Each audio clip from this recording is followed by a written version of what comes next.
Assalamualaikum warahmatullahi wabarakatuh. Alhamdulillah wassalatu wassalamu ala Sayyidina Rasulillah Sayyidina Muhammad bin Abdullah wa ala alihi wa sahbihi wa mawalah.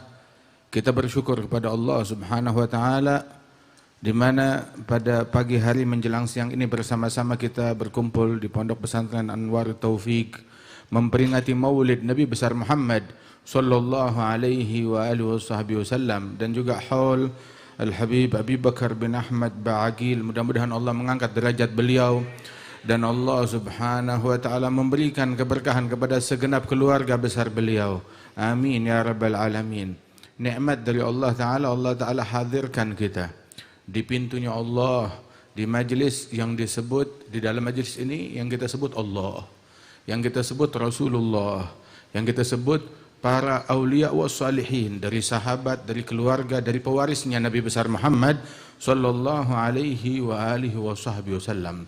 Dan ketahuilah bahwasanya majlis yang semacam ini adalah majlis yang dibanggakan oleh Allah subhanahu wa ta'ala di hadapan para malaikat-malaikatnya, di mana Allah ta'ala membanggakan yubahi bikumul malaikah, membanggakan kalian di hadapan para malaikat-malaikatnya.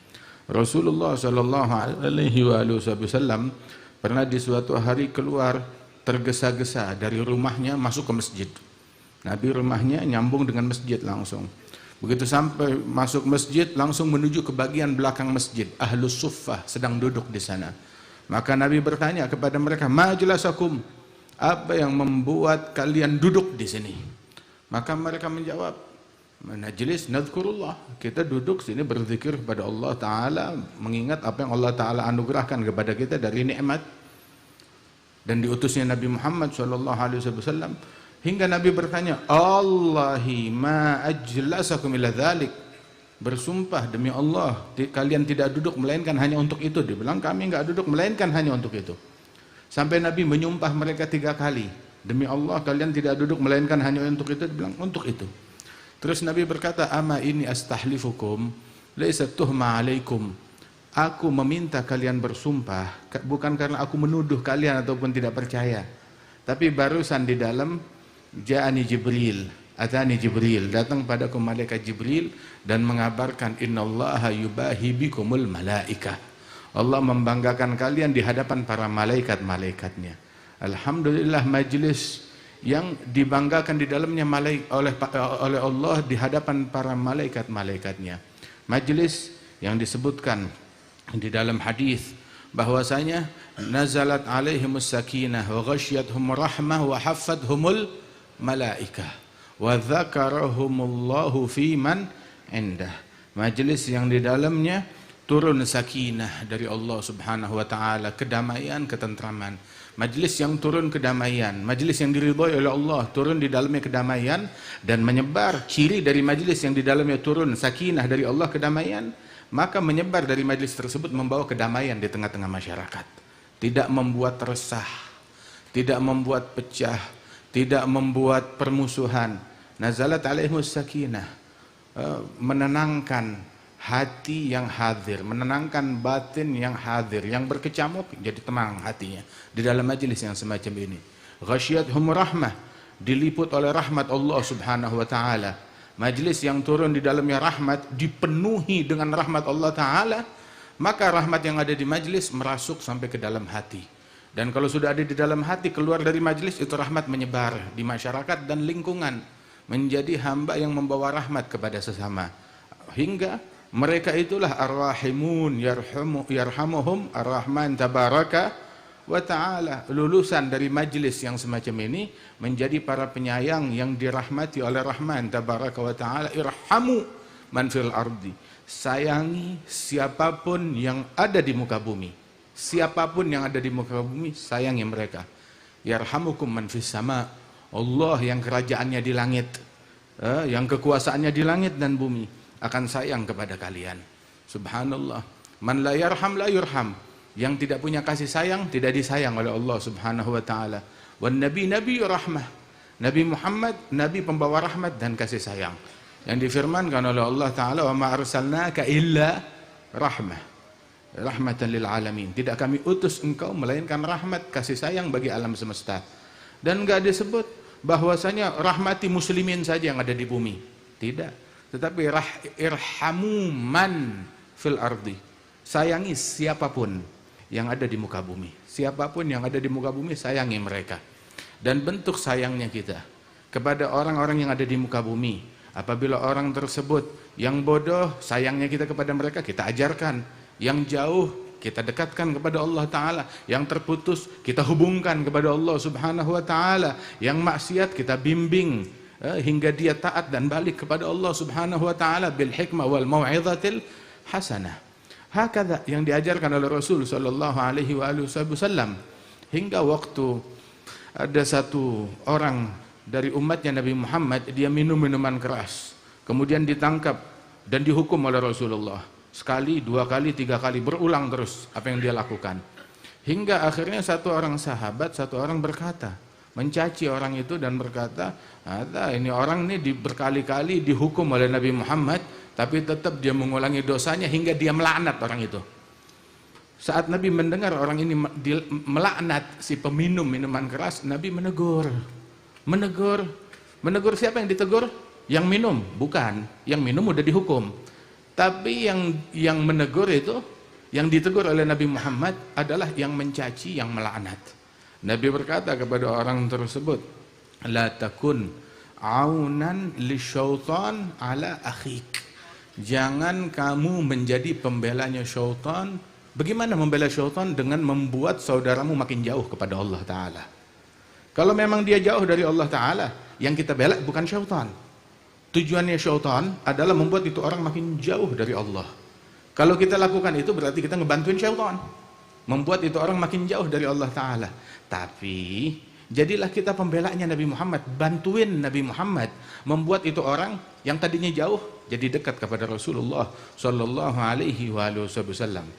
Dengan kamu mencaci, melaknat orang tersebut, kamu kira kamu membela Nabi Muhammad atau membela Allah atau membela agama Islam. La, ada hakikatnya yang kamu bela adalah syaitan. La takun aunan lisyaitan ala akhik. Jangan kamu menjadi pembelanya syaitan dalam menjerumuskan saudaramu.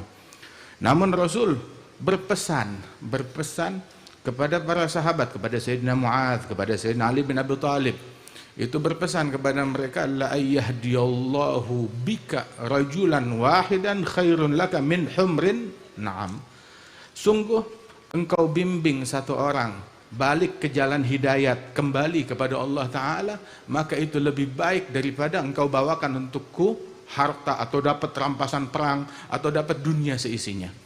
Nabi lebih suka orang balik, satu orang aja taubat, itu lebih baik daripada harta rampasan perang ataupun aset seisi dunia. Sampai dikatakan dalam sebuah firman yang Allah Ta'ala wahyukan kepada Nabi Daud. Allah Ta'ala berfirman, ya Daudu man radda li abigan katabtuhu indi jahbadha. Wahai Daud, yang mengembalikan hambaku yang kabur dariku, dia kabur, dia berontak, dia lari, terus dikembalikan kepada aku. Itu orang jadi baik lagi, balik kepada Allah Ta'ala, taat kepada Allah. Yang berhasil melakukan itu, maka orang tersebut yang mengembalikan budakku yang kabur, dikembalikan kepada Allah, maka aku tulis hamba tersebut sebagai patriot, sebagai pejuang yang sejati. Ada pejuang yang sejati. Sebab mengembalikan itu perlu perjuangan. Kalau melaknat mah gampang. Untuk melaknat nggak harus sekolah tinggi-tinggi, nggak harus sekolah jauh-jauh. Untuk mencaci nggak harus belajar bertahun-tahun, nggak harus mondok. Itu mudah hal yang melakukan. Akan tetapi mengembalikan orang yang jauh menjadi dekat, yang kabur kembali merapat. Nah itu yang perlu perjuangan, itu perlu proses. Dan itu yang dilakukan oleh Nabi Muhammad selama 23 tahun, 13 tahun di Mekah. 10 tahun di Madinah, 13 tahun di Mekah. Berapa kali Nabi ditolak, berapa kali Nabi diusir, berapa kali Nabi diganggu, berapa kali Nabi didustai, berapa kali Nabi dicaci, berapa kali Nabi ditaruh duri di jalanannya, berapa kali Nabi dicekik dari belakang, berapa kali Nabi digali lubang agar terperosok di dalamnya, berapa kali diprovokasi tiap kali Nabi masuk berdakwah ke satu tempat. Itu di musim haji di masa itu. masuk ke kemahnya kaum musyrikin, memperkenalkan Islam kepada mereka.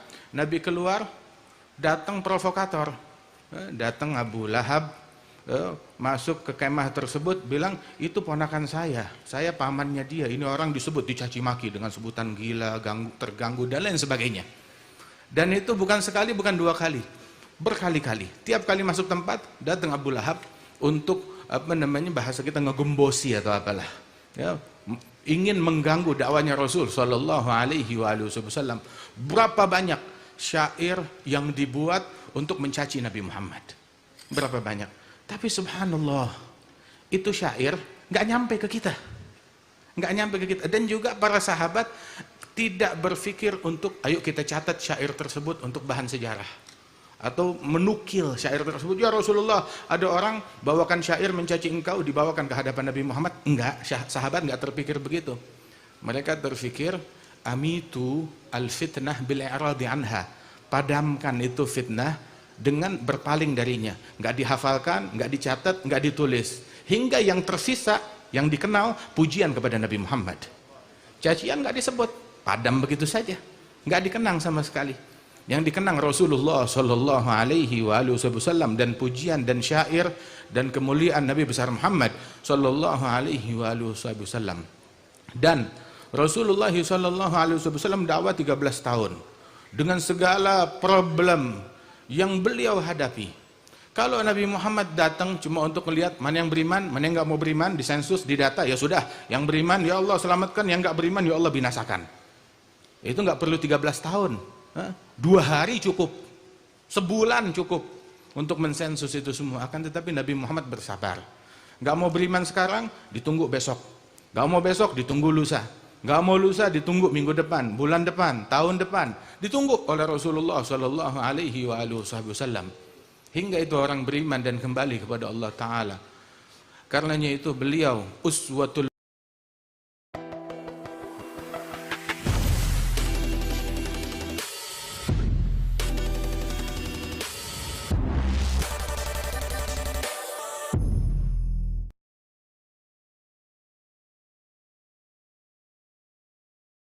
wala yaumaini wa qad aba jibalaha min aini zuhdan wa min ju'in tawal layali. Beliau adalah dalam teladan di dalam kesabaran. Teladan di dalam kesabaran. Bagaimana beliau bersabar? Ada sabar dalam mentaati Allah. Sabar melakukan kewajiban, sabar dalam mentaati Allah, sabar ngerjain yang sunnah. Itu kesabaran yang luar biasa. Tapi yang lebih hebat dari itu, sabar ninggalin maksiat, sabar mengekang syahwat, sabar menahan hawa nafsu, itu jauh lebih hebat lagi. Itu Al-Imam Al-Ghazali, Abdul Hamid Al-Ghazali, beliau bilang fi'lut ta'at yaqdir alaiha al-bar wal fajir. Ngerjain ketaatan, orang baik, kadang orang jahat juga bisa. Ada orang pencuri, maling, makan duit rakyat, tiap bulan pergi umroh. Ada yang begitu. Dia mencuri, zalimin haknya orang, tapi sedekah juga. Tapi sholatnya rajin, puasa Senin Kemis, maling-maling, tapi puasa Senin Kemis. Banyak yang begitu. Fi'lut ta'at yaqdir ala ta'ah al-bar wal fajir. Semua bisa mengerjakan pekerjaan yang taat. Akan tetapi la yaqdiru ala tarkil ma'asi illa shadiq. Enggak ada yang mampu mengekang diri dari kemaksiatan kecuali orang yang punya kesungguhan, yang memiliki kesungguhan dalam hubungannya dengan Allah Subhanahu wa Ta'ala. Begitu. Sabar dalam meninggalkan maksiat jauh lebih hebat lagi. Dalam mengekang syahwat jauh lebih hebat lagi. Tapi juga sabar yang paling besar, tahu juga apa? Atas musibah yang datang, atas ujian, atas bencana. Sabar karena kematian, sabar karena kehilangan harta, sabar kehilangan keluarga, sabar ini dan itu sabar yang paling hebat. Dan ini sabar yang sangat luar biasa, yang derajatnya paling tinggi. Tapi ada lagi di atas itu sebuah kesabaran yang lain. Itu sabarnya para nabi-nabi, ujiannya para nabi-nabi, ujiannya para wali-wali. Tahu apa? Sabar dimaki, sabar dicaci, sabar dibully, sabar digosipin orang, sabar diintimidasi oleh orang lain. Oh, ini sabarnya para nabi-nabi. Nabi Muhammad SAW, beliau bilang laqad uzitu fillah bima lam yu'dha bihi ahad wa khuwiftu bima lam yukhaf bihi ahad. Aku diganggu di jalan Allah gangguan yang enggak pernah diterima orang.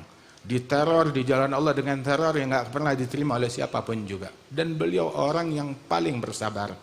Dan Rasulullah sallallahu alaihi wasallam beliau dapat cacian, makian bukan cuma dari musyrikin, bahkan dari orang yang ucap la ilaha illallah mengganggu Nabi Muhammad. Dia bilang, ya Muhammad, berikan hartanya Allah, saya enggak minta harta bapakmu, saya enggak minta harta ibumu, bukan hartanya kamu tapi harta yang Allah titipkan kepada kamu. Udah minta kasar lagi, udah minta kurang ajar lagi. Nabi hanya tersenyum dan berkata, rahimallah akhi Musa, laqad udhiya bi aktsar min hadza. Semoga Allah merahmati saudaraku Musa, dia diganggu dengan gangguan yang lebih parah dari ini, kata Rasulullah sallallahu alaihi wasallam. Dan beliau Nabi Muhammad di dalam menghadapi gangguan tersebut sampai dilempari batu, dilempari kotoran, diletakkan jeroan unta. Orang habis nyembelih unta, ada isi perutnya, kotorannya semuanya ditaruh di kepalanya Nabi Muhammad saat beliau lagi sujud. Saat beliau lagi sujud, nggak ada penistaan yang lebih dahsyat dari itu. Yang sujud bukan muslim biasa, tapi yang sujud manusia yang paling luar biasa di alam semesta, Nabi Muhammad sallallahu alaihi wasallam. Ditaruh kotoran di atas kepalanya Nabi Muhammad sallallahu alaihi wasallam di saat-saat yang dahsyat tersebut. Hingga datang Sayyidatuna Fatimah membersihkan kotoran dari kepala ayahnya yang sedang sujud. Begitu sudah diangkat, dibersihkan, baru Nabi Muhammad bangkit menyelesaikan sholatnya. Baru beliau menyumpahi, mendoakan orang-orang yang melakukan kejahatan tersebut. Nabi kan nggak pernah nyumpahin orang. Yang disumpahi oleh Rasulullah adalah individu-individu tertentu yang mana dengan cahaya wahyu Nabi mengetahui orang nggak bakalan beriman selamanya. Itu yang disumpahi oleh Nabi besar Muhammad sallallahu alaihi wasallam. Wa ma da'a illa ala rijali. Beliau enggak nyumpahin kecuali hanya beberapa orang-orang dan kelompok tertentu saja yang disumpahi oleh Nabi Muhammad. Datang Abu Hurairah beriman kepada Rasulullah dari suku Daus. Kemudian enggak lama datang salah seorang sahabat begitu dan berkata, ya Rasulullah, suku Daus mereka memberontak, mereka mengganggu, mereka enggak mau beriman, mereka kafir. Mereka melakukan kejahatan, mereka menyombongkan diri, sumpahi Daus. Nabi langsung mengangkat tangannya. Abu Hurairah ngelihat ketakutan, dia berpikir binasa sudah kaumku. Nabi angkat tangannya kepada Allah Ta'ala dan berkata, Allahumma hdi Dausan wa'tini bihim muslimin. Ya Allah, berikan hidayatmu kepada suku Daus dan datangkan mereka kepadaku dalam keadaan Islam, dalam keadaan menginginkan Islam. Gembira hatinya Abu Hurairah. Enggak lama datang utusan dari suku Daus kepada Nabi Muhammad mengikrarkan iman mereka kepada Allah dan kepada Rasulullah sallallahu alaihi wasallam. Alhamdulillah, Nabi Muhammad nabi yang agung, nabi yang mulia, nabi teladan bagi semuanya, hingga beliau mengatakan, laukana Musa wa Isa hayyan lama yas'uhuma illa ittiba'i. Seandainya Musa dan Isa hidup, maka enggak ada jalan lain bagi keduanya melainkan ikut kepada saya, kata Rasulullah sallallahu alaihi wasallam, ikut meneladani Nabi Muhammad sallallahu alaihi wasallam. Maka apa perlunya kita meneladani musuh-musuh Allah? Kita ngikut kepada mereka. Apa yang kita saksikan, apa yang kita dengar, apa yang kita lihat daripada musibah bencana yang dialami umat Islam, bukan cuma bencana darah, akan tetapi juga bencana ketika mereka meninggalkan syariatnya Nabi Muhammad, menelantarkan adabnya Nabi Muhammad, ketika berpaling dari ajarannya Rasulullah, meninggalkan kewajiban mereka, menelantarkan hubungan mereka kepada Allah dan Rasul sallallahu alaihi wasallam. Dan itulah buah dari peneladanan terhadap kuffar wal fujjar, ngikut kepada al fujjar wal kuffar wal iyadzu billah min dzalik. Nabi bilang di dalam hadis, la tattabi'unna sanana man qablakum shibran bi shibrin wa dhira'an bi dhira'in hatta law dakhalu juhra dabbin la dakhaltumuh. Niscaya di antara umatku ada yang akan mengikuti jalan orang-orang sebelum kalian, sejengkal demi sejengkal, sehasta demi sehasta, sejengkal demi sejengkal, sehasta demi sehasta. Artinya secara mendetail mereka diikuti. Oh, bajunya pendeknya sekian, diikutin. Bajunya sedikit di bawah lutut atau di atas lutut, diikutin. Begitu. Sampai naik sesenti, oh diukur, harus naik sesenti juga. Semuanya secara mendetil, shibran bi shibrin, zira'an bi zira'in. Sampai lau dakhalu juhral dabbin. Kalau di antara mereka ada yang masuk ke dalam lubang lubang biawak, itu katanya Al-Habib Umar, kata ulama bilang, itu lubangnya biawak itu bukan seperti lubang hewan lain. Itu lubangnya berkelok-kelok. Ntar ada yang ke atas, ya tahu-tahu menurun, terus ke atas lagi. Ini orang masuk ke situ hanya orang bodoh. Hanya orang yang cari mampus, hanya orang yang cari celaka, hanya orang bodoh. Kalau ada di antara umat sebelum kalian melakukan hal yang nggak masuk akal, niscaya di antara umatku akan ada yang menganggap itu keren, patut diikuti, patut diteladani. Dan inilah tiap kali disodorkan satu hal yang baru oleh mereka, kita ikuti, kita telan bulat-bulat, diikuti oleh anak-anak kita, keluarga kita, kaum wanita kita. Kita sholat ngikutin Nabi Muhammad, kita puasa ikutin Nabi Muhammad, kita zakat ikutin Nabi Muhammad, kita haji ikutin Nabi Muhammad, kita umrah ikutin Nabi Muhammad. Begitu akan tetapi kalau acara kawinan, jangan ikutin Nabi Muhammad. Ngikutin Nabi Muhammad dicaci orang kita, dicemooh orang kita, diledek orang kita, dihina orang kita. Kalau ngikutin Nabi Muhammad, ahsan ngikutin Yahudi, ahsan ngikutin Nasrani, Yahudi yang ngebantai saudara kita di sana. Di sisi lain kita mencaci mereka, dalam hal lain kita ngikutin mereka. Nabi sampai ditanya, ya Rasulullah, siapa yang diikutin? Man qablakum, diikuti umat sebelum kalian, shibran, zira', siapa itu? Al-Yahud wan Nasara. Maksudnya yang diikutin ini adalah Yahudi wan Nasrani. Nabi bilang, faman, siapa lagi? Itulah yang diikuti oleh umat ini. Sehingga kalau ada mereka melakukan sesuatu yang konyol, bakal dianggap sesuatu yang keren. Dan orang yang kita anggap keren, orang yang kita anggap mulia, orang yang kita anggap, wah keren. Kalau orangnya ada di sini, saya mau selfie bareng dia. Itu orang yang kita anggap keren, begitu. Dari jenis yang sama membantai saudara kita. Kenapa mereka bisa arogan begitu? Karena kita tepuk tangan. Tiap apa yang disodori nama mereka, kita tepuk tangan. Kita acungkan jempol, kita bilang keren. Dan kita memfollow mereka. Bukan cuma kita memfollow mereka di medsosnya, kita follow mereka. Mereka punya 10 medsos, kita follow 10 medsosnya mereka. Apa kita mau jadi pengikut mereka besok hari kiamat? Hari kiamat kita mau follow mereka. Waliyadzubillah min dzalik. Jangan memfollow, jangan mengikuti orang kecuali orang-orang yang hari kiamat kita mau bersama mereka. Kita mau bersama mereka, nah ikutin. Kalau enggak, jangan. Entar akhirnya kita masuk dan dikategorikan bersama orang-orang dan kelompok tersebut. Dan sungguh, enggak ada yang lebih mulia daripada Nabi Muhammad. Enggak ada yang lebih indah daripada Nabi Muhammad. Enggak ada yang lebih keren daripada Nabi Muhammad. Subhanallah, imamah yang kita pakai bersilsilah kepada Nabi Muhammad. 15 abad, masih tetap keren, masih tetap bagus, masih tetap indah, masih tetap idola. Sorban yang kita pakai, dipakai oleh Nabi Muhammad 15 abad. Ini adalah model yang ditunjukkan oleh Rasulullah dan sampai sekarang masih tetap keren, masih tetap mulia. Jubah, pakaian, cincin, begitu. Istiqamah, kejujurannya Nabi Muhammad. Senyuman yang diajarkan oleh Nabi Muhammad itu senantiasa menjadi trendsetter yang paling indah sepanjang masa, sepanjang zaman. Coba kalau kita pakai baju celana yang populer 50 tahun yang lalu, begitu sekarang pakai jadul ini, ketinggalan zaman. Tapi Nabi Muhammad nggak ada yang ketinggalan zaman. Masyi ahsan min Rasulillah. Nggak ada yang lebih indah daripada Rasul Sallallahu Alaihi Wasallam.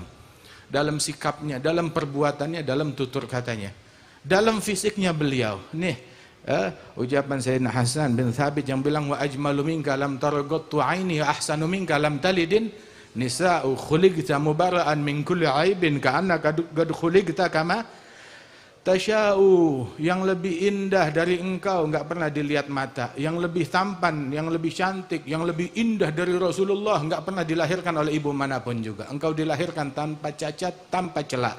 Seolah-olah saat Nabi dilahirkan itu sesuai orderan. Nabi order, mau mata yang begini, mau bibir begini, mau kening yang begini. Tapi enggak, Allah yang memilihkan yang paling indah, yang paling bagus untuk Nabi Muhammad. Nabi Yusuf diberikan nisfal jamal, setengah keindahan. Nabi Muhammad diberikan al-jamal kulluh, keindahan 100% untuk Rasulullah Sallallahu Alaihi Wasallam. Sampai mencaci Nabi Muhammad itu sesuatu yang yang sulit untuk dilakukan. Bilang kata Rasul sallallahu alaihi wasallam, Quraisy yashtumun yasubbun, suku Quraisy mereka mencaci memaki, innama yadhummun muzammama. Yang mereka caci itu adalah orang tercela. Yang mereka caci, yang mereka cela adalah orang tercela. Dan nama saya aja tuh, nama saya tuh nggak mempan untuk dicaci. Ana Muhammad, manusia terpuji. Mencela manusia terpuji, bagaimana tuh? Hatta namanya Rasul sallallahu alaihi wasallam kebal cacian sallallahu alaihi wasallam. Dan bersama itu semua Nabi nggak habisin waktunya untuk menampik cacian atau makian, sibuk dakwah, sibuk mengajar, sibuk membina umat, sibuk ngasih hidayat, sibuk membimbing orang dengan ucapan dan dengan perbuatan, dengan akhlak beliau. Nggak habisin waktu untuk klarifikasi atau jawabin atau nyautin orang yang mencaci beliau. Pernah ada satu orang Badui ketemu Nabi Muhammad begitu, maka dia mengucapkan kata-kata yang nggak senonoh. Dia bilang kepada Rasulullah, antal ladzi galahu Quraisy annaka sabi. Kamu ini orangnya yang dibilang oleh suku Quraisy kalau kamu orang yang keluar dari jalan nenek moyang. Ini orang-orang awam yang ngomong, Badui, hidup di pelosok, nggak kenal peradaban. Nabi nggak menghabiskan waktu untuk debat kepada orang tersebut yang ujung-ujungnya tuh orang akhirnya jadi mental dari Islam. Ketika tuh orang dia memprovokasi bilang kepada Nabi Muhammad, kamu orang yang suku Quraisy menyangka, menuduh kalau kamu adalah sabi, orang yang murtad dari jalan nenek moyang. Nabi dengan ringan menjawab, kadzalika yaqulun, kadzalika yaqulun, katanya sih begitu. Mereka sih ngomongnya begitu, kata Rasulullah sallallahu alaihi wasallam. Enggak ditanggapin oleh Rasul sallallahu alaihi wasallam. Enggak mendagapi hal-hal yang tersebut. Allah taala berfirman, a'rid 'anil jahilin, berpaling dari jahilin. Memang itu katanya musibah yang paling besar tuh omongannya mereka. Omongan orang itu adalah ujian yang paling besar. Tapi juga dikasih jawaban yang paling simpel, yang paling mudah. Kita nggak disuruh menjawab, ayo kita bawakan 1000 bukti untuk menolak tuduhan orang-orang yang iri, orang-orang yang hasud, orang-orang yang dengki, orang-orang yang benci. Sesuatu yang sumbernya kebodohan diajarkan selesai. Tapi sesuatu yang sumbernya kedengkian, walaupun kamu bawakan 1.000.000 dalil, nggak bakalan selesai. Bawain 1.000.000 dalil, atau bawakan wahyu yang baru turun untuk mengklarifikasi, ini orang sumbernya kedengkian, nggak bakalan selesai. Biarkan aja yang iri-iri, yang hasud-hasud, begitu tinggalkan, serahkan perkara mereka kepada Allah Subhanahu wa taala. Ishtaghil bi rabbak, sibuk dengan Tuhanmu, jangan sibuk dengan omongan orang. Dan asyaddu ma'ala safih al-i'rad anhu. Hal yang paling dahsyat, respon paling keras terhadap orang-orang yang bodoh, yang gemar mencaci, yang orang-orang yang mendengki, respon paling besar terhadap mereka tahu apa? Cuekin, tahu cuekin? Acuhkan. Jangan diladenin. Itu respon yang paling besar kepada mereka. Asyad ma'ala safih al-i'rad anhu. Kalau ada orang safih mencaci engkau, fala tujibhu. Jangan kamu menjawab satu kalimat. Sebab kalimat yang buruk yang diucapkan oleh orang lain itu, jangan kamu jawab. Kalau kamu jawab, setiap satu kalimat yang buruk punya gerombolan 1000 kalimat. Jadi dapat satu, ya telan aja, terima. Begitu. Kalau kamu jawab, datang gerombolannya 1000 orang. 1000 kalimat. Adzahum wa tawakkal 'ala Allah. Dan ini yang diajarkan oleh Rasulullah sallallahu alaihi wasallam.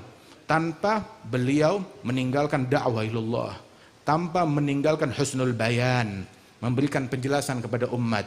Walam yazal lil haqqi fi ijtihadi wa ba'da fardil ghazwi wal jihadi ma gara fi dhillin wala biladi illa 'ala al kuffari fi qitali wa ma madha hatta aqama ad-dina fasara sahlan wadihan mubina falam takhaf ummatuhu futuna bal usimu fil jam'i an dalali wal khulafa'u ba'dahu wal itrah bihim ma'al Qur'an mustamirrah millatuhu mahfuzatun min fatrah 'alal huda da'ban bilan fisali sallallahu alaihi wasallam. Itu begitu turun ayat jihad, enggak pernah Nabi Muhammad tuh 3 bulan berturut-turut berada di Madinah. Belum berlalu 3 bulan beliau pasti udah keluar lagi jalan fisabilillah. Senantiasa giat. Itu kata Hind bin Abi Halah ketika mensifatkan Rasulullah, galil rahah, sedikit istirahatnya. La tarahu illa ghadiyan aw raiha. Engkau kalau ngelihat Nabi, mana Nabi? Nabi lagi pagi jalan ke sana, sore jalan ke sana, siang ada di sana, terus sibuk antara menjenguk orang, ngajarin orang, nasehatin orang, ziarah orang, silaturahmi kepada orang lain, dan itu yang dilakukan oleh Rasul sallallahu alaihi wasallam hingga tidaklah beliau berlalu dari dunia ini melainkan agama ini telah kokoh, telah kuat. Hingga agama ini demikian mudah. Nabi Muhammad ngajarkan yang mudah, memilihkan hal yang mudah, hal yang simpel kepada umatnya. Ada satu orang bilang, ya Rasulullah, apa kewajiban saya? Bilang sholat 5 waktu. Hal alayya ghairuha? Ada gak yang lain selain sholat 5 waktu? Bilang la, illa anta tawa'ah, kecuali kalau kamu mau nambah dengan yang sunnah. Terus apa lagi? Terus puasa bulan Ramadan. Cuma Ramadan doang, ya. Hal alayya ghairuha? Ada yang lain? Enggak ada. Disebutin tuh kewajiban dia yang simpel. Sampai itu orang bilang, wallah la azid ala dzalik wala angus. Demi Allah, saya enggak tambahin, saya enggak kurangin. Nabi bilang, aflahar rajul law sadaq. Fi riwayat dakhalal jannah law sadaq. Kalau memang betul dia cuma ngerjain yang wajib aja, cukup, dia pasti beruntung. Dia pasti sukses, pasti masuk surga kalau dia sungguh-sungguh. Kata Rasulullah sallallahu alaihi wasallam, ad-din yusur. Agama ini mudah. Wala yushad hadza din ahad illa ghalabah. Tidaklah seseorang ingin melakukan daripada agama ini secara lebih, melainkan dia pasti kalah daripada agama ini. Agama ini mudah. Kalau mau dicari tingkat yang paling tinggi, yang paling sulitnya, kita nggak bakal bisa mencapai hak pengabdian yang sejati kepada Allah Subhanahu wa taala walaupun kita diberikan umur 1000 kali lipat daripada umurnya kita. Tapi alhamdulillah Allah menerima sedikit dari amalan kita dan memberikan ganjaran yang banyak atas sedikit yang kita lakukan. Nikmat dari Allah taala. Nah, karenanya itu kita keluar dari majelis ini, kita bertekad meneladani Rasulullah. Ikutin Rasulullah dalam segala hal, dalam segala ritual kita, dalam segala munasabah kita. Yang kita cari ridhanya Nabi Muhammad sallallahu alaihi wasallam. Mau itu acara khitanan, mau itu acara kawinan, mau itu acara hajatan ini dan itu, utamakan apa yang disukai oleh Nabi Muhammad. Ada orang kalau dia bikin kawinan, dia berpikir menggembirakan mempelai pria, menggembirakan mempelai wanita, menggembirakan besan, menggembirakan keluarganya besan, menggembirakan tamu undangan. Tapi padahal prioritas yang paling utama menggembirakan Nabi Muhammad. Kalau gembiranya mereka sesuai dengan gembiranya Nabi Muhammad, ya Allah silahkan. Tapi kalau enggak, masa bodoh yang mau murka, yang penting Rasulullah ridha. Kita ikuti Nabi Muhammad SAW, teladani beliau, bukan cuma dalam sholat, dalam ibadat, tapi dalam segala hal, kita memprioritaskan apa yang disukai oleh Rasulullah. Apa yang diridhai oleh Nabi Muhammad SAW. Dan ketahuilah, segala solusi dalam peneladanan terhadap Rasulullah. Kita saudara kita di belahan bumi, mau itu di Palestina ataupun di tempat yang lain, banyak negeri-negeri dalam keadaan susah, dalam keadaan menderita, dan jangan dikira bahwasanya musibah yang menimpa mereka itu nggak ada andilnya kita di situ. Jangan dikira kalau kita nggak punya andil di dalam musibah yang menimpa mereka. Kadang kejahatan yang dilakukan di barat itu imbasnya musibah turunnya di timur. Kemaksiatan yang kita lakukan, pelanggaran yang kita lakukan, ya. Di sini orang buka-bukaan aurat, di sini orang melakukan kejahatan, di sini orang narkoba, di sini orang telat subuh, di sini orang nggak sembahyang. Buat Allah, buminya Allah itu sama aja. Gitu, musibahnya bisa turun di sini atau turun di tempat lain. Waliyadzubillah min dzalik. Kita nggak tahu, gara-gara kita nggak sembahyang, gara-gara anak kita telat subuh, turun 2, 3 atau 10 bom di tempat tersebut.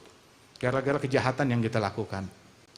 Jangan sampai kita punya andil di dalam turunnya musibah tersebut. Jadilah kita turut andil dalam turunnya rahmat Allah Ta'ala di negeri-negeri tersebut. Sesungguhnya itu sampai disebutkan bahwasanya orang yang membaca istighfar, yang beristighfar, itu setiap hari 25 kali. Astaghfirullah lil mu'minin wal mu'minat. Dalam riwayat 27 kali. Dalam riwayat yang lain membaca astaghfirullahalladzi la ilaha illahu arrahmanir rahim al-hayyul qayyum ladzi la yamut wa atubu ilaihi rabbighfirli, pagi hari 27, sore 27, maka dia menjadi penyebab turunnya rahmat Allah dan pertolongan Allah dan rizkinya Allah kepada penghuni bumi. Subhanallah. Lau baka bakin fil ummah, jangankan zikir, hatta tangisan air mata. Lau baka bakin fil ummah la rahimahallah. Seandainya seseorang menangis untuk umat, doa menangis untuk umat, satu orang yang nangis mendoakan umat, maka Allah akan merahmati seluruh umat di seluruh dunia berkat tangisannya satu orang. Berkat tangisan satu orang. Kita berharap pertolongan Allah Subhanahu wa taala, tapi apakah kita layak ditolong? Allah mampu menolong, Allah bisa menolong. Tapi pertanyaannya, kita layak gak ditolong? Jangan-jangan keberadaan kita di umat menjadi penyebab Allah gak mau nolongin umat.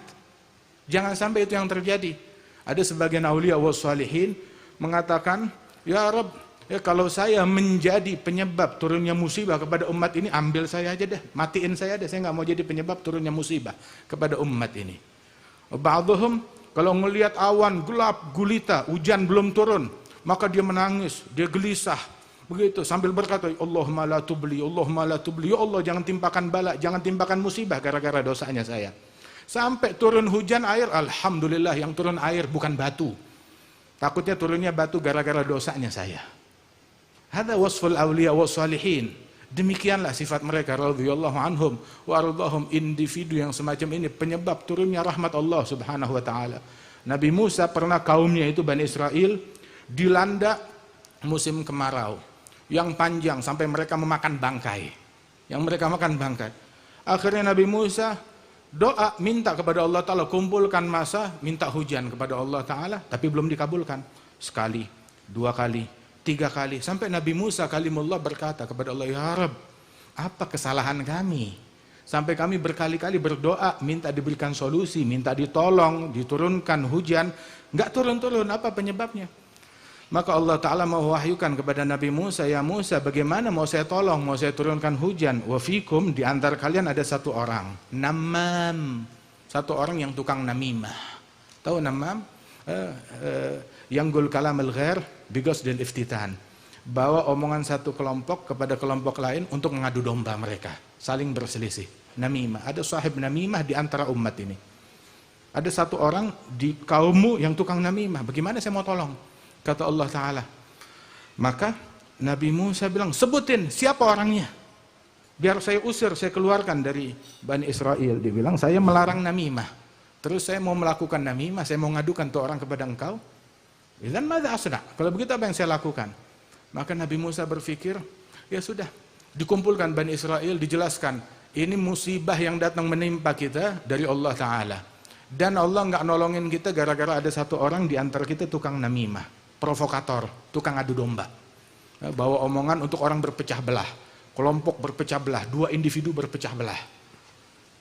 Atau suami istri berpecah belah gara-gara omongan orang. Namimah. Mau itu ditujukan targetnya korbannya suami istri, atau korbannya itu adalah tetangga, atau korbannya saudara sepupu, atau korbannya adalah lingkungan masyarakat, atau korbannya adalah umat, membuat mereka saling berpecah belah gara-gara ulah satu orang tukang namimah.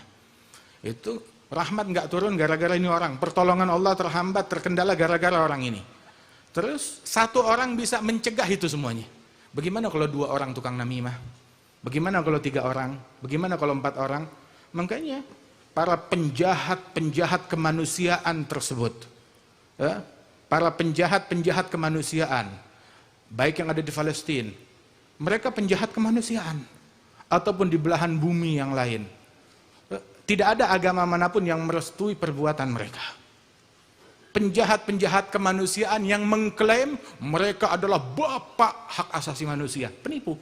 Hari ini kita melihat sandiwara hak asasi manusia dilakukan oleh Barat. Nah ini yang kita percaya, bapak hak asasi manusia Nabi Muhammad Sallallahu Alaihi Wasallam. Gak ada yang peduli terhadap kemanusiaan melebihi Nabi Muhammad Sallallahu Alaihi Wasallam. Nah ini orang yang mengklaim HAM palsu, penipu. Datang ke negara-negara tertentu, kita mau ngajarin HAM, belajar HAM, hak asasi manusia dari kita. Mereka orang yang gagal dalam kemanusiaan. Mereka orang yang gagal dalam rumah tangga suami istri. Terus mereka mau ngajarin kita parenting. Mereka mau ngajarin kita, ayo bagaimana hubungan suami istri, kesetaraan gender atau lain sebagainya. Mereka gagal dalam segala hal, bahkan dalam ekonomi, mengandalkan ekonomi dengan menindas atau menjajah atau menyulut api peperangan di suatu negara, mereka ambil kekayaan dari situ. Bukan baru sekarang, dari zaman dulu. Orang yang gagal dalam segala hal, terus kita mau bertepuk tangan, acungkan jempol, mengidolakan mereka. Dengan segala sandiwara yang mereka lakukan. Bukan cuma di Palestina, di banyak belahan bumi lainnya yang mereka berantakan semuanya. Waliyadzubillah min dzalik. Nah itu Nabi Muhammad, bapaknya hak asasi manusia. Bahkan Rasulullah SAW tawanan perang, kafir, harbi, memerangi umat Islam, kemudian dikalahkan dan ditawan. Ketika ditawan, Nabi bilang, ausu bil asra khairan, perlakukan para tawanan perang dengan baik. Hingga turun ayat Quran, yut'imuna at-ta'ama 'ala hubbihi miskinan wa yatiman wa asira, memberikan makanan, bukan sekedar makanan, 'ala hubbihi, makanan yang paling mereka suka diberikan kepada miskin, yatim, asir. Asir apa? Non muslim yang ditawan di Madinah. Orang kafir yang ditawan di Madinah. Diberikan makanan terbaik kepada mereka. Innama nut'imukum liwajhillah, kami kasih makan kalian liwajhillah, cari muka kepada Allah. Bukan cari muka kepada dunia, bukan pengen popularitas, bukan sekedar propaganda, HAM dan lain sebagainya. La nut'imukum liwajhillah, karena Allah, dan gak ada tujuan yang lebih mulia daripada itu semuanya. Radhiyallahu anhum wa ardahum, para sahabat yang diajarkan demikian oleh Nabi besar Muhammad sallallahu alaihi wa alihi wasallam. Dan sungguh Rasul sallallahu alaihi wasallam mengajarkan kita demikian. Nah kita hindari, jangan sampai kita mengidolakan, memuliakan daripada mereka orang-orang yang hina, yang dicelakakan oleh Allah Ta'ala. Itu Rasulullah ketika Nabi Musa kumpulkan umatnya, dia bilang nih kita nggak turun solusi gara-gara ada satu orang tukang provokasi. Maka solusinya satu, semuanya taubat. Saya nggak bilang siapa, semuanya taubat, istighfar kepada Allah, terus baru kita minta hujan. Semuanya taubat, istighfar, baru mereka taubat, langsung turun hujan dari Allah Subhanahu Wa Ta'ala. Gara-gara satu orang dalam hadis, inna rahma la tanzil ala qaum wa fihim qati'. Rahmat Allah enggak turun kepada sekelompok kaum, di situ ada satu orang tukang mutuskan silaturahmi. Qati' rahim mal'un wa in mata fi jawfil Ka'bah. Yang mutusin silaturahmi dilaknat oleh Allah walaupun matinya di dalam Ka'bah. Kita udah enggak bisa menjadi penyebab turunnya rahmat bagi umat. Jangan kita menjadi penyebab turunnya azab, musibah atau rahmat gak turun gara-gara kita. Waliyadzubillah min dzalik. Ada zakar Al-Habib Ali bin Abdurrahman Al-Jufri, itu beliau cerita ya, ketika ada beberapa orang dia menyampaikan berita dakwah, alhamdulillah yang masuk Islam di tangan kita sekian, yang beriman sekian, yang masuk Islam sekian. Begitu orang-orang makin banyak, makin ini segala macam. Terus satu orang berbicara, ya, kalau yang saya pikirkan bukan yang masuk Islam di tangan saya, tapi berapa orang yang gak jadi masuk Islam gara-gara saya. Itu masalahnya kita. Berapa orang gara-gara ngelihat kita, oh gak jadi masuk Islam deh, gak jadi masuk Islam deh, gara-gara ngelihat omongannya, gara-gara ngelihat akhlaknya, gara-gara ngelihat sifatnya, gara-gara ngelihat kelakuannya, begini Islam, gak jadi masuk Islam. Jangan sampai kita menjadi penyebab orang mundur dari Islam gara-gara kelakuan kita. Jadilah kita orang yang mencerminkan Nabi Muhammad. Ada din, agama ini, walaupun kita diem, nggak ngapa-ngapain, walaupun asal kita menjalankan Islam dengan benar, itu adalah magnet yang kuat menarik umat untuk cinta kepada Islam. Tapi masalahnya, atau kita nggak dakwah, ya nggak dakwah, tapi jalanin Islam dengan benar, jalanin adabnya Nabi Muhammad dengan benar, itu udah magnet yang paling kuat. Tapi hatta itu pun nggak dilakukan. Berpakaian kayak pakaiannya orang kafir, berucap kayak ucapannya orang kafir, semangatnya kayak semangatnya orang kafir, yang diidolakan ya orang-orang kafir, yang seumur hidup yang nggak pernah sujud sekalipun, kepada Allah Ta'ala dan jenis yang sama yang lemparin bom buat saudara kita. Dan itu yang kita idolakan. Dan jangan-jangan bomnya itu gara-gara penyebabnya kita. Kita yang membuat mereka ghurur. Man asyaddu minna quwwah. Orang Islam aja ngikutin kita. Orang Islam mengidolakan kita. Lihat follower kita berapa juta muslimin yang jadi followernya kita. Dan orang yang sama juga. Begitu, yang pro penindasan, pro penjajahan, pro kejahatan. Wal'iyadz billah min dzalik. Dan besok mereka akan menyesal. Orang-orang yang macam begini bakalan menyesal. Allah Ta'ala berfirman, yauma ya'addu adh-dhalimu 'ala yadayhi. Ya, yaqulu ya laitani ittakhadhtu ma'ar rasuli sabila ya wailata laitani lam attakhidh fulanan khalila. Mereka bakalan menyesal. Orang zalim menggigit tangannya sampai putus jarinya besok hari kiamat. Tangannya sampai putus hari kiamat. Mereka berkata, andaikan aku menempuh jalan bersama Nabi Muhammad, ngikutin Nabi Muhammad, ngikutin teladan, metode, cara, ucapan, pakaian, apa yang disukai oleh Nabi Muhammad. Andaikan aku nggak ngikutin fulan, nggak meneladani fulan, waliyadzubillah min dzalik. Ya Rabb, kalau ada orang yang mau menyelamatkan saudara-saudara kita di sana, ayo selamatkan diri kita dari peneladanan terhadap musuh-musuh Allah. Dari kecintaan kepada mereka, dari kecondongan kepada mereka. Wallah, mereka nggak ngajarin kebaikan sedikit pun juga. Kalaupun ada kebaikan sumbernya dari Nabi Muhammad. Fama min khuluqin fil bariyati mahmud illa wa huwa mutalaggan an zainil wujud. Nggak ada hal yang baik melainkan pasti sumbernya dari Nabi besar Muhammad sallallahu alaihi wa alihi wasallam. Bantu saudara kita dengan istiqamahnya kita. Memboikot ya khair. Mau boikot biskuitnya mereka, mau boikot rotinya mereka, mau boikot shamponya mereka. Ya, biasanya sih seminggu, 2 minggu, sebulan, 2 bulan, 3 bulan, toto rambut udah mulai rontok, mesti balik lagi ke situ ujung-ujungnya. Mau boikot ya silakan. Zen, bagus. Oh, kita harus punya kemandirian, ya, mandiri pangan, mandiri dalam kebutuhan kita. Silahkan. Gak harus kemana-mana. Hatta ratusan tahun yang lalu itu Al-Maghrabi dalam rihlahnya dia menulis waktu datang ke Hadramaut, dia bertanya, di sini dari mana hasil yang mereka dapat? Kebutuhan mereka cukupi dari mana? Dia bilang kita nggak impor apapun. Impornya kita cuma 2. Kita impor kopi dari luar, itu doang kopi yang kita pakai buat di majelis-majelis. Ya.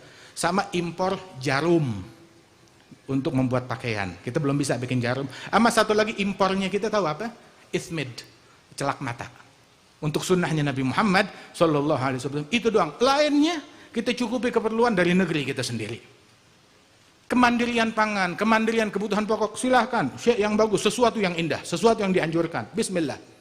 Alhamdulillah. Dan Allah Ta'ala menciptakan bumi, kampung, pedesaan, setiap negeri, qaddara fiha agwataha. Masing-masing udah ditakdirkan oleh Allah Subhanahu wa Ta'ala, udah punya bagian dari rizkinya sendiri. Ditentukan. Wah, negeri kita negeri kaya. Minyaknya kita paling bagus, gasnya kita paling baik.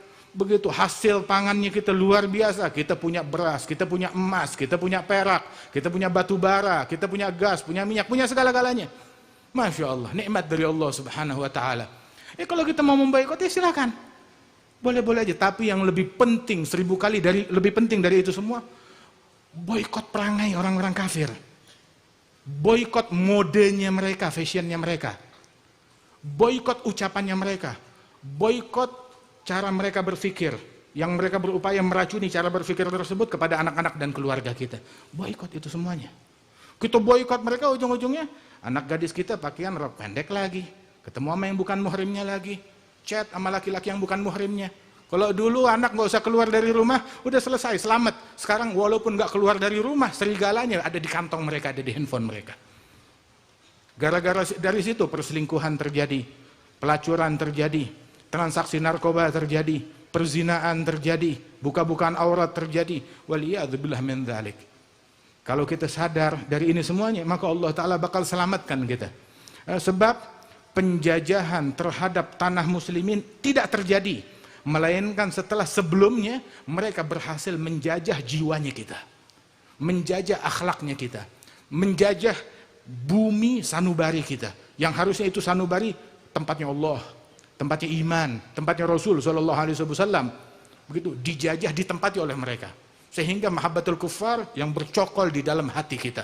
luntur kecintaan kepada Allah, kepada Rasul, kepada para aulia wa salihin. Setelah mereka berhasil menjajah jiwanya kaum muslimin, nyebarkan perzinaan, nyebarkan pelacuran, nyebarkan minum-minuman keras, nyebarkan buka-bukaan aurat, tabarruj mereka sebarkan dari zaman dulu. Mereka menyebarkan tabarruj, ingin muslimin buka-bukaan aurat dari zaman dulu. Itu yang mereka lakukan. Ketika itu berhasil mereka lakukan, provokasi dan provokator disebarkan kemana-mana, ya barulah mereka berhasil menduduki tempat ataupun tanah kaum muslimin. Wah, kita baru sadar begitu dunia kita direbut, begitu tanah kita diambil, begitu rumah kita dihancurkan, baru kita sadar selama ini ribuan tahun kemana?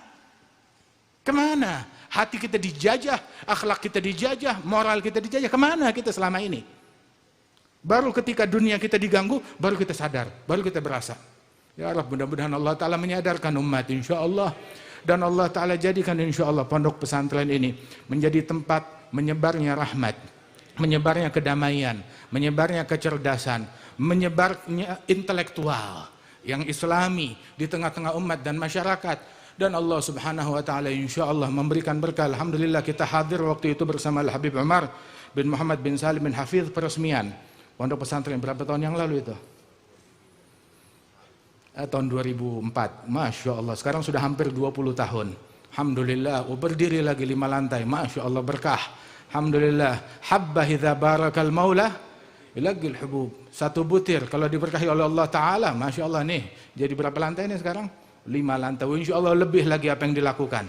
Alhamdulillah, Allah Ta'ala berikan keberkahan di dalam usaha akhina Al-Habib Jamal bin Taha Ba'agil dan juga para habaib yang bersama beliau yang juga hadir di tengah-tengah kita semuanya, insya Allah diberikan kesehatan, afiat dan keberkahan oleh Allah Subhanahu wa Ta'ala. Dan Allah mengangkat derajat almarhum al-maghfur al-Habib Abi Bakar bin Ahmad Ba'agil. Masya Allah, Al-Habib Abu Bakar ini kalau ada musim maulid rajin keliling sampai ke Jakarta, hadir di majlis-majlis maulid.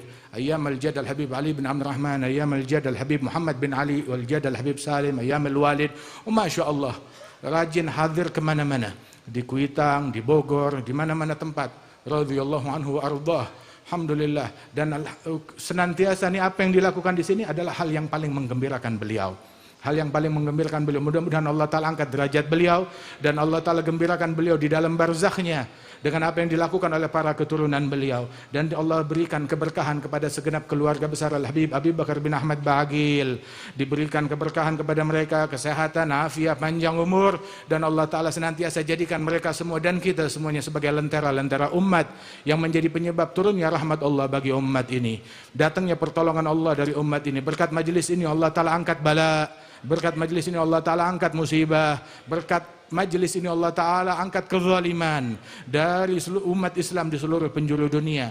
Dan Allah Subhanahu wa Ta'ala memenuhi hati kita dengan cinta kepada Allah, kepada Nabi, kepada para aulia, kepada para salihin, kepada para sahabat, kepada keluarga Nabi Muhammad dan pewaris Rasul sallallahu alaihi wa alihi wasallam, para habaib kita, para kiai kita dan para tokoh masyarakat yang juga turut andil di dalam terlaksananya acara ini, dari pejabat sipil, militer, kepolisian dan semuanya. Allah Ta'ala berikan berkah insya Allah. Dan Allah Ta'ala jadikan kita orang yang paling manfaat bagi umat manusia ini dan dijauhkan negeri ini dari berbagai musibah dan bala. Allahumma ja'al jam'ana hadha jam'an marhuma, tafarruqna min ba'di tafarruqan ma'asuma, wa la taj'al fina wa la minna wa la ma'ana syaqiyan wa la mahruma, ihdina bihudak, ij'alna mimman yusari' fi ridak, la tuwallina waliyan siwak, wa la taj'alna mimman khalaf amraka wa 'asak. Wa sallallahu ala sayyidina Muhammadin nabiyil ummi wa ala alihi wasallam wa akhiru da'wana alhamdulillahi rabbil alamin. Assalamualaikum warahmatullahi wabarakatuh. Jazakallah khair Habib Jindan, khairul jaza. Semoga menjadi ilmu yang manfaat untuk kita semua. Sebelum kita